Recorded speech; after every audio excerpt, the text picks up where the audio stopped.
Voilà la maison et le garage où tout a démarré en 1955. La famille qui habitait là a été une pionnière dans le démarrage de cette association il y a 70 ans. L'association a évidemment beaucoup évolué, beaucoup grandi, puisque petite association dans cette maison et ce garage est devenue une grosse association, mais vraiment, tout a démarré dans cette rue et dans cette maison. Y a quelqu'un? Mais qu'est-ce que c'est? Souris entend des bruits de pas. J'aime mon travail. Je suis tombée dans le polyhandicap il y a 10 ans. Je ne pensais pas que ça m'apporterait autant.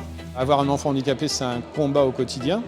Il y a des anciens combattants qui ont déjà vécu des expériences et qui peuvent du coup les transmettre aux nouveaux. On est content, on est tout excité, puis on espère que ça marchera à fond, quoi. Alors, ces cahiers ont été une découverte extrêmement importante pour moi. Ces cahiers sont les premiers conseils d'administration de 1955, quand l'association a démarré. Le conseil de l'époque décide de porter à 200 francs, en francs bien sûr, au lieu de 100 francs, la cotisation des membres actifs. Ils ont parlé aussi d'un conseiller juridique pour pouvoir les aider à mieux gérer l'association et à mieux aider les familles. Ils ont tout inventé en fait, ils ont été le support de tout.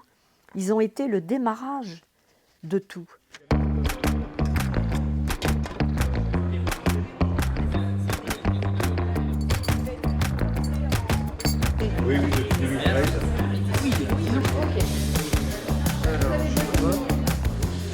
Là, normalement, il y a écrit 2 quantités, c'est bon.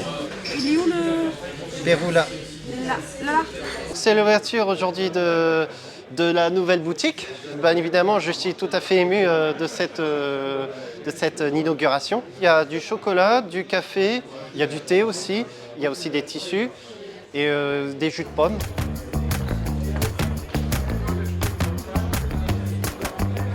Là, aujourd'hui, je sers le café au bar. Puis peut-être que la prochaine fois, je ferai la caisse ou je présenterai les produits dans les rayons, je sais pas.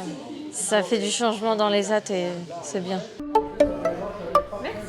Aujourd'hui, on est plutôt sur de l'inclusion inversée, où en fait, on veut faire venir sur ce site des personnes qui sont de passage ou qui viennent spécialement par rapport à nos produits et qui passent un temps avec effectivement nos travailleurs, nos salariés et qui échangent.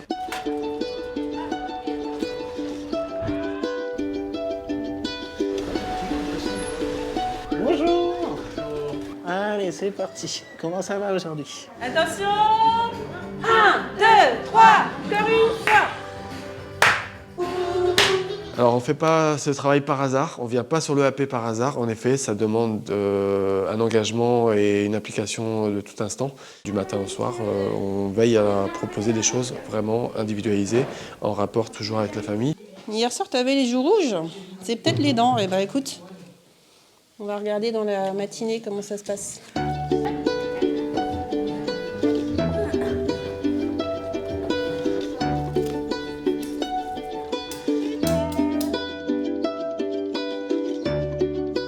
On les accompagne du mieux possible. On travaille l'autonomie dans les actes de la vie quotidienne et le maintien des acquis. Nous sommes des aidants, des soutiens. Et on veille toujours à faire avec eux et non pas à la place d'eux. Et ça, c'est très important de se le rappeler tous les jours. Luna, c'est toi. Tu es dans la classe. Dans la classe, regarde, c'est la porte de la classe. Alors, quand on arrive dans la classe, on se dit bonjour. On va essayer d'appuyer sur les contacteurs. La dernière fois, tu l'avais fait, c'était super. Avant, j'étais dans l'ordinaire et je voulais essayer autre chose. Et vraiment, là, je suis contente de chercher d'autres manières d'aborder les choses avec les jeunes. Allez, attention, c'est moi qui vois là. On y va. Allez, je le mets dans la bouche. Non.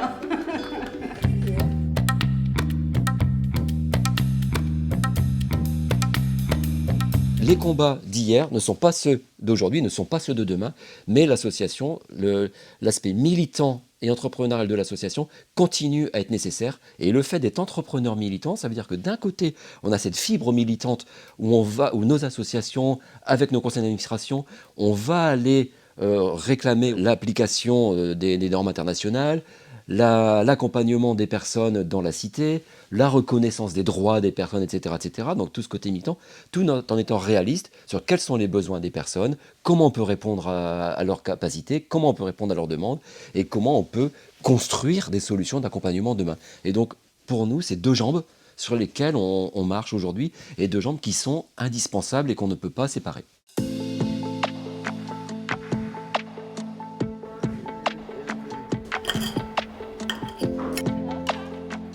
On a un rôle pas vital, mais peut-être essentiel. C'est peut-être le bon mot, parce qu'on est là pour tous les actes de la vie quotidienne, du lever au coucher.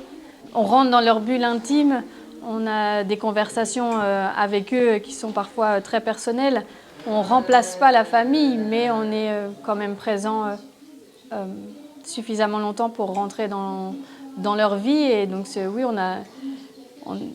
ça reste essentiel, oui, je pense, nos accompagnements.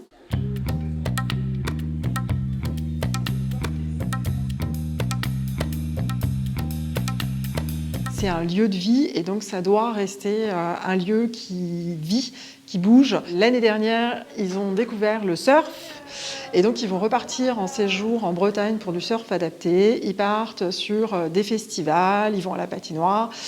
L'objectif étant que les personnes puissent sortir au maximum de la masse et vivre autre chose.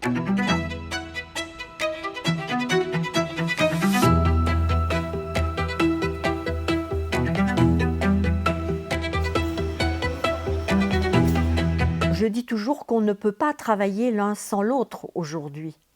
Les professionnels qui accompagnent nos enfants, mais aussi nous, les parents. Personne mieux que nous, les parents, ne connaissons nos enfants. Donc nous sommes complémentaires et nous travaillons ensemble. C'est ce qu'on appelle la relation tripartite. Les personnes accompagnées, les parents que nous sommes et les professionnels qui les accompagnent dans les établissements. Vraiment, l'un ne peut pas aller sans l'autre.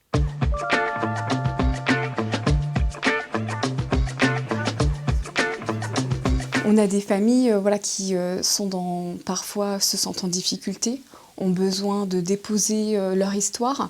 Donc je pense que c'est vraiment important qu'on puisse ouvrir les portes de l'association et qu'ils puissent être accueillis par une personne qui va pouvoir échanger avec eux, être à leur écoute. Et le but, c'est vraiment de construire ensemble des projets pour répondre justement à toutes ces questions que les familles peuvent se poser sur justement cette thématique des vacances ou sur les aides financières. Et après, c'est mettre en place des projets pour répondre à leurs questions.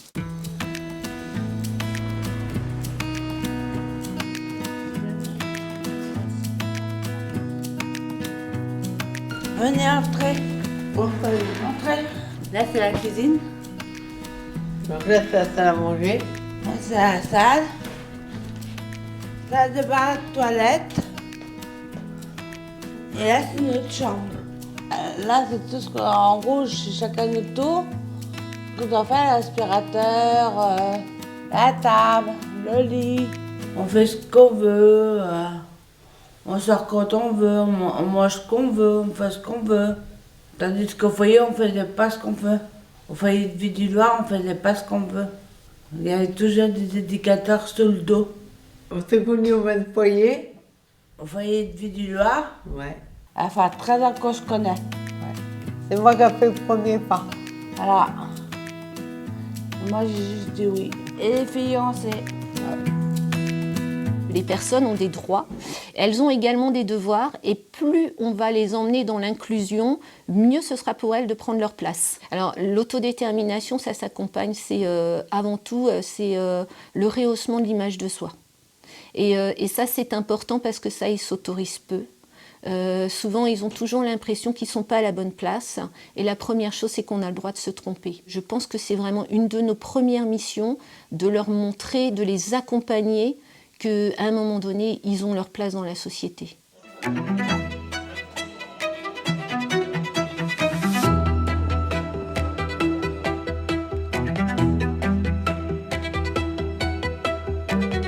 sommes heureux de compter une nette augmentation de nos adhérents depuis la dernière Assemblée générale. Nos enfants sont handicapés et c'est un combat au quotidien, puisque depuis le début, en fait, depuis la naissance jusqu'à leur mort, ça sera un combat pour tout. Un combat pour qu'ils soient admis en IME, un combat pour qu'ils obtiennent des reconnaissances MDPH, un combat sans cesse pour avoir des AVS. Le fait de venir siéger à l'ADAPEI permet de batailler aussi sur ses orientations, ses choix, pousser à l'ouverture de nouvelles structures, essayer de répondre aux besoins de nos enfants.